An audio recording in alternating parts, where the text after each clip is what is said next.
Hey, what's up guys, in this video we're going to talk about CSS images. As you know, images are very important element of any web page. It is very important to know how to style images. So first of all, we're going to add one image. So we're going to add the image called scenery. So we're going to add that image in our web page. So for that, inside the img tag, we're going to add /scenery.jpg. So you can see the image has been added to the web page.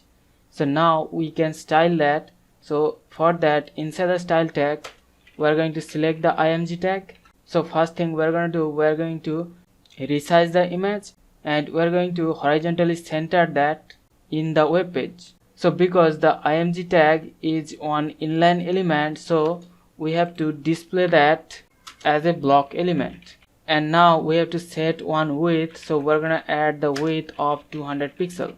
And now to center the image horizontally in the web page, we can use margin auto property.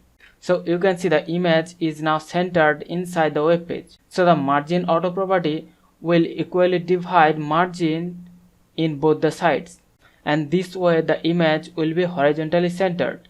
And also we can use the border radius property to have the rounded corners. Like in example, we can use 20 pixels.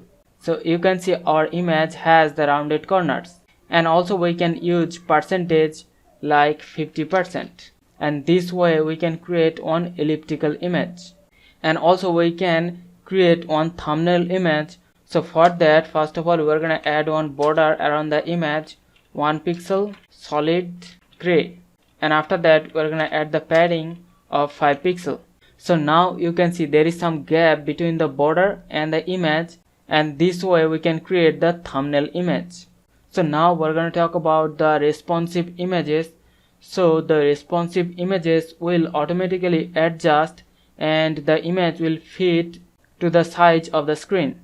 So to have the responsive image, instead of using one constant width property, we can use the max width property of 100%. So now our image will resize its width according to the size of the window, and this will add this responsiveness to the image. So now we're gonna see how we can create one image reflection in the web page. So for that, we can use the box reflect property. So because the Chrome doesn't support the box reflect, so we have to use the WebKit prefix. So now the box reflex property can have value as below.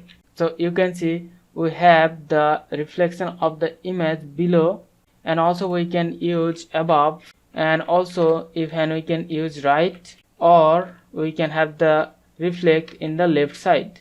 And also we can set the reflection offset. So as a second parameter, we can pass the offset of the reflection.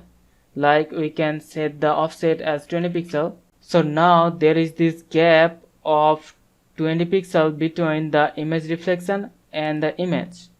So this is the way we can use the different CSS properties and we can style our images in the web page. So hope you understand the concept. We'll see you in the next one. Thank you.